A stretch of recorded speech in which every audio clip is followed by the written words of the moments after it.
কর্মসংস্থানের ব্যবস্থা না করে আপনি উচ্ছেদ করার জন্য যে পরিকল্পনা যে ঘোষণা দিয়েছেন আমরা তার তীব্র নিন্দা এবং প্রতিবাদ জানাই। আজকে আমরা কি স্মারকলিপির মধ্য দিয়ে আমাদের বক্তব্য আমরা সেখানে তুলে ধরেছি। আজকের এই সভায় সভাপতিত্ব করছে আজকে ঢাকা মহানগর কমিটির সহসভাপতি শ্রমিক নেতা জালাল আহমেদ। সংগ্রাম কমিটির উদ্যোগে আজকে আমাদের এই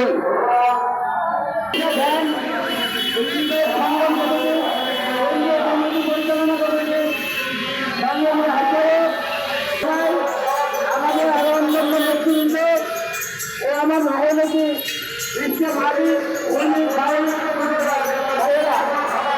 সর্বপ্রথম আমাদের সংগঠনের বর্তমান সরকার এর পূর্ব সরকার বারবার আমাদের এই অর্থ নিয়ে আপনারা হয়রানি করেছেন, বারবার চক্রান্ত করেছেন। আমরা একটা কথা বলতে চাই, যারা যদি দেশে হাত দিতে পারেন না তারা কিন্তু শাসনও করতে পারেন না।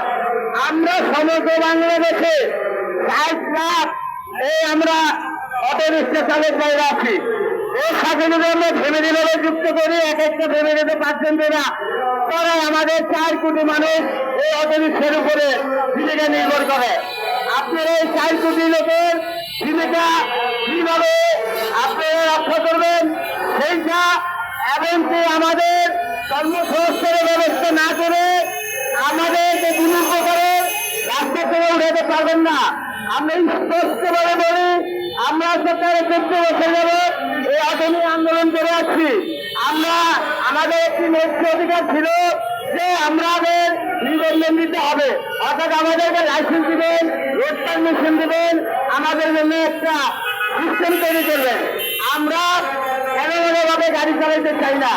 সারা বাংলাদেশে আমাদের অনেক জায়গায় হাইওয়ে রয়েছে, পাশে আমাদেরকে ছোট করে লেন করে দেবে, সেই লেন দিয়ে আমরা গাড়ি চলবো, রিক্সা চলবো। আমরা হাইওয়ে যেতে চাই না।